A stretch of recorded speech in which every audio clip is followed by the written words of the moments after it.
So here we have Mr. Rohit Khanna from 3D Infotech, and we would be interviewing him, and we've got an excellent opportunity. And thank you, sir, for this opportunity. So we would start off by putting across, we would like to know, sir, something about your history as to how did you start off, how did you get into this field of metrology? Excellent. So I graduated from University of Michigan in Ann Arbor in a computer engineering degree. Mm-hmm.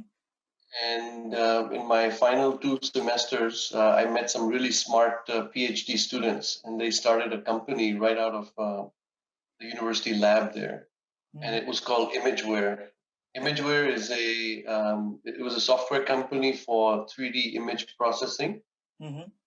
When I say 3D image processing, you're relying on laser sensors and cameras, machine vision cameras, and then process the data for inspection or reverse engineering, product design applications.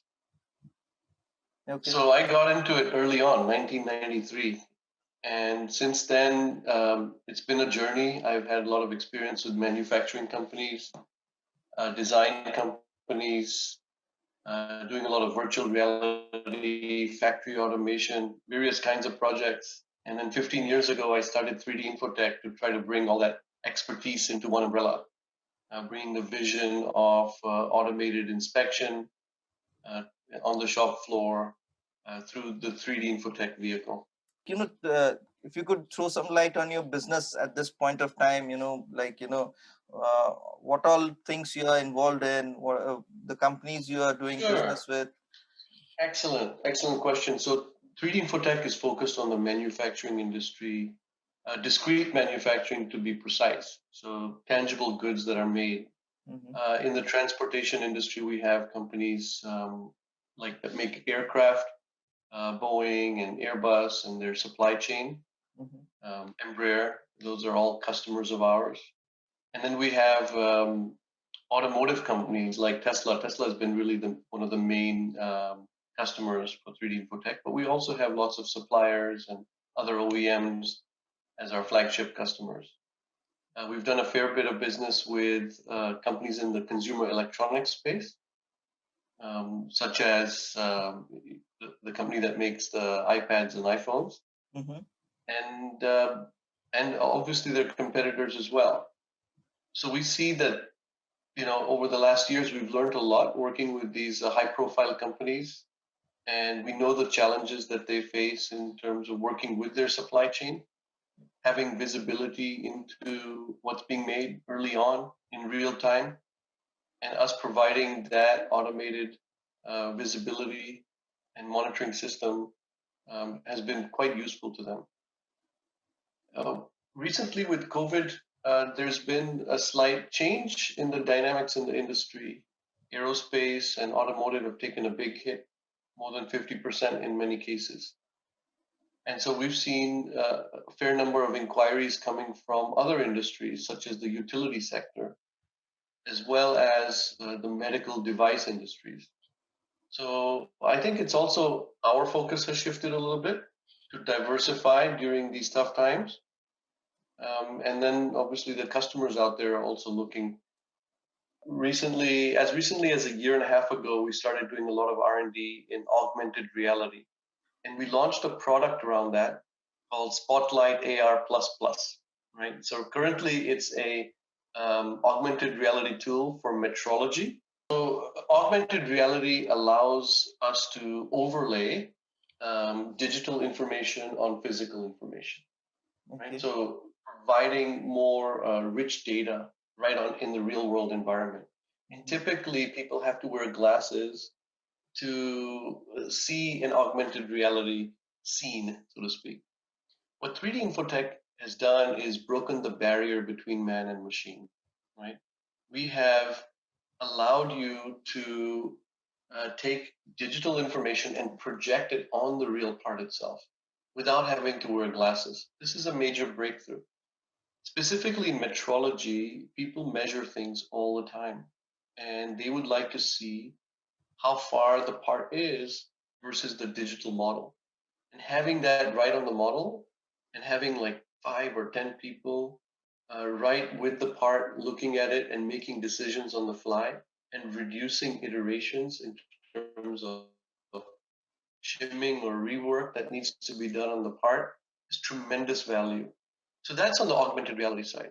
But Sobek, you actually alluded to another area of innovation that 3D Infotech has been involved in. COVID really forced us to go to, let's say, our core skills, right? As a company, we huddled, we got together, and we started thinking about what else can we do? What is our core competency? And let's go ahead and innovate. So we took our knowledge in machine vision and integrated that with collaborative robots. We launched a new division called Aruna Robotics. And within this, we've launched two new products. The first one is Aruna Vision, Mm-hmm. Okay. allowing anybody with a collaborative robot to give eyes to that robot by just simply plugging in a webcam. So imagine a robot in a factory environment or in an office environment, and now it has eyes. So what does that give you? It gives you more safety, gives you guidance, gives you a higher level of automation. Whether you're doing welding or simple pick and place operations, palletizing, it's really open. We're talking about applications beyond metrology. So I think, my experience has been in lots of different industries, and initially with 3D Infotech, we're offering a very, what I call, horizontal market solution. Building automated platforms for metrology inspection for everybody. And I found that certain applications require some fine tuning or tweaking. So some customers said, I've got a specific part and I make thousands of it every day, right? And I want this machine to be faster and more accurate, more user friendly, right? More integrated into my factory. So with that, sorry to interrupt you, sir. So you have worked on the repeatability factor of the whole process? That's exactly right. Okay. So for the last few years, we've been looking at horizontal solutions. Then we came out now with our first line of vertical solutions. So ABIM, it was more of an internal name, airfoil blade inspection machine, right? Now we launched it as UMA blade, Universal Metrology Automation Blade Inspection. So this is a first vertical market launch that we did out of about 11 different products we have in the pipeline coming out the next couple of years. And so we're looking at robotics in a different way, much faster than your typical ARM-based robot. We're integrating the best of CNC and CMM technology and putting it in a box and deploying that as a high-speed system. So we can inspect airfoil blades now under a minute rapidly with about 3 micron repeatability, 13 micron resolution, and under 10 micron accuracy. So taking it to a completely different level.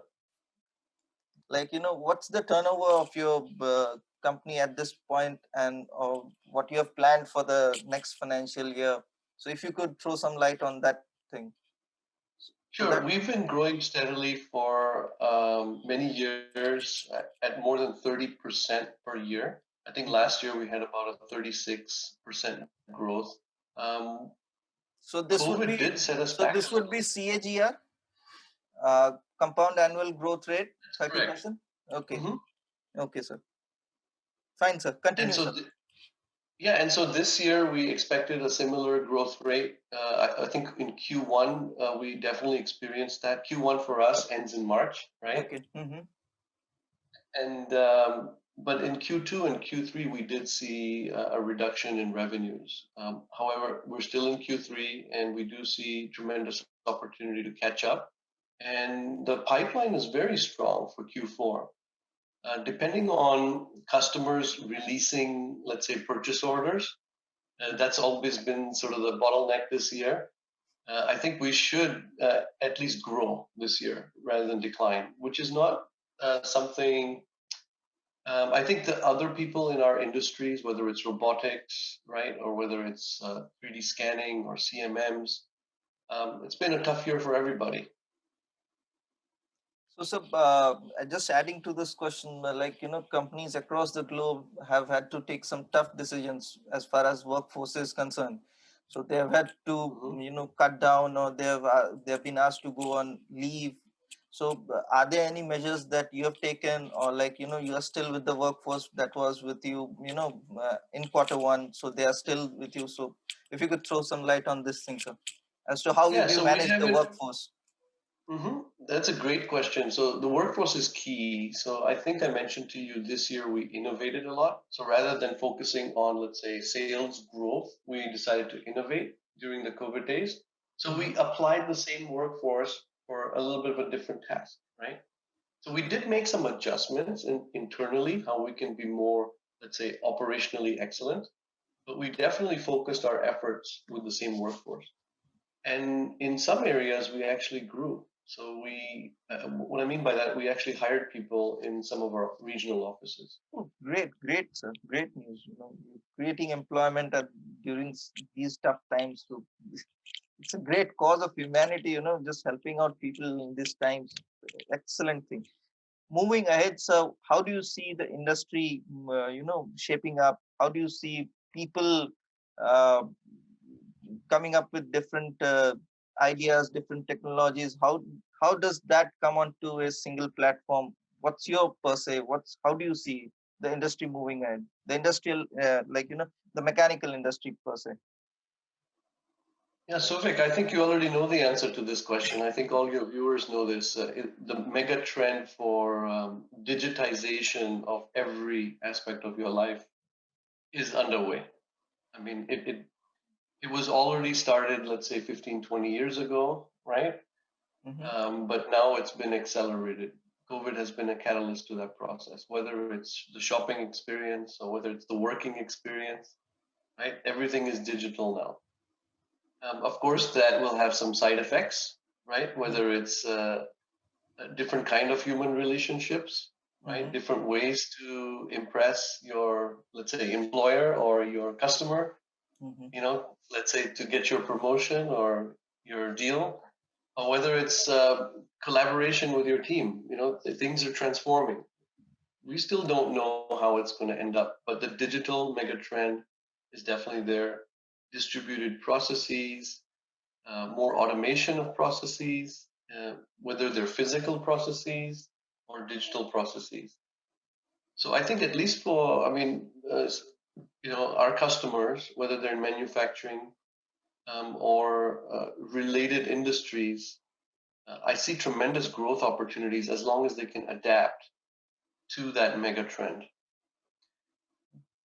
In order to make sure that decisions are being taken effectively, I think a lot of customers or companies have started to look at artificial intelligence in a more serious way, right? So if you look at maybe last year or the year before, AI was a big buzzword.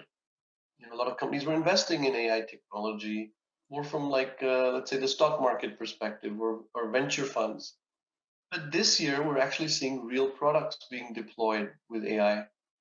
If humans aren't going to be there at the forefront all the time, then maybe they can put, let's say, computers there to make decisions. How do you see the competition around you? So there must be. No, I heard you. So I think that's one of those bipolar questions. It's twofold. So there's technology competition, right? There's companies, you can list them out, that are trying to do similar things. Mm-hmm. Okay. So to me, that's a really small part of the whole equation, right? If you look at the opportunity ahead, our biggest competition is the incumbent processes.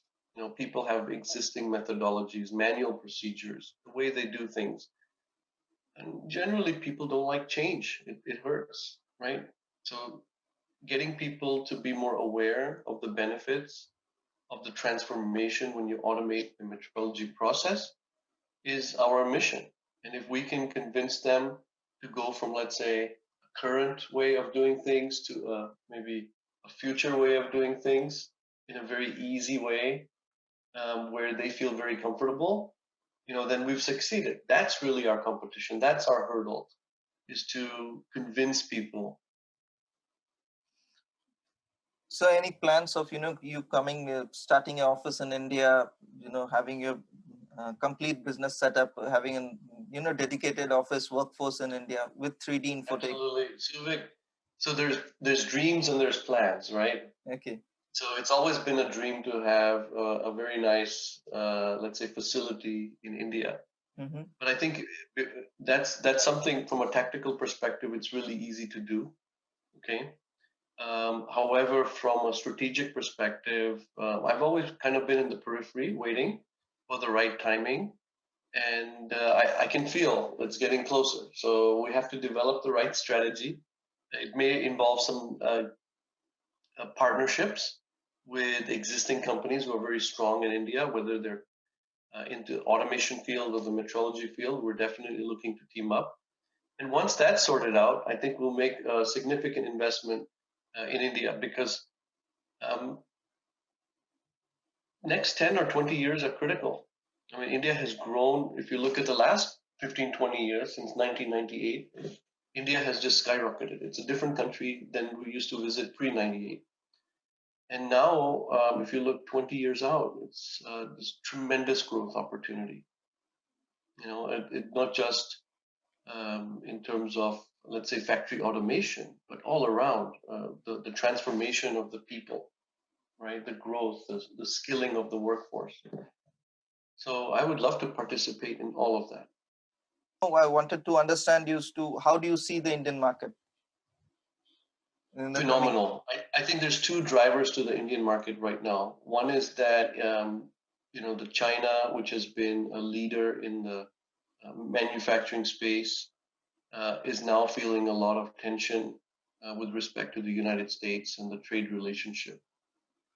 The US is looking for, let's say, alternatives, and India happens to be one of the best alternatives. So, as a trading partner, we see a lot of business flowing into India, orders for manufacturing goods, all types of goods. That's maybe more on the commercial side. But then the other aspect, again, bringing China into the mix, recently there's some border tensions, right? I think that is just a symptom of some underlying currents that have already been there. There's almost like an arms race going on. And potentially in the defense industries, whether it's naval, air force, etc., we do see India making lots of investments in getting more technology to build, let's say, better defenses. Yeah. So those are really the two broad areas I think we have to look at. Recently the government has taken a few steps. They have stopped the import of more than 101 goods. It's taken up a decision that there would be certain products and certain items from the defense sector that would be indigenously built. So yes, there are the industry is going to flare up and expand. But then yes, there's this always this quality aspect that comes when you are trying to scale up. How good is the the quality is going to be? So what's your take on that, sir?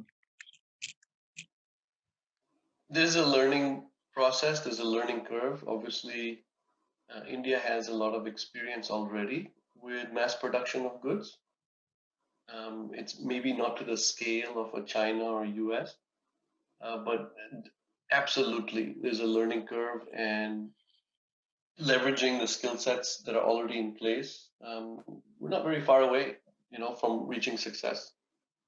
India, what are your plans globally? So you have in the coming years, you plan to, as you said, you would like to set up a facility in India. Apart from India, across Asia, someplace in Europe. Sure. So Suvik, we already have facilities in other parts of the world. For example, in Budapest, Hungary, to support our European customers. We have a facility in Mexico to support our LATAM customers, Latin America, and we have a facility in Suzhou, China, to support our China customers. Typically, our strategy has been to follow our key customers, right? So us being a West Coast, California origin company, we really try to follow our customers. So those West Coast customers, if they have factories in Europe, right? Or now if they're going to open factories in India, we'll be there, right? We want to be part of their strategy as well. So I would like to end this interview. Thank you for your time, sir. And thank you, sir. Okay, thank you, Savik.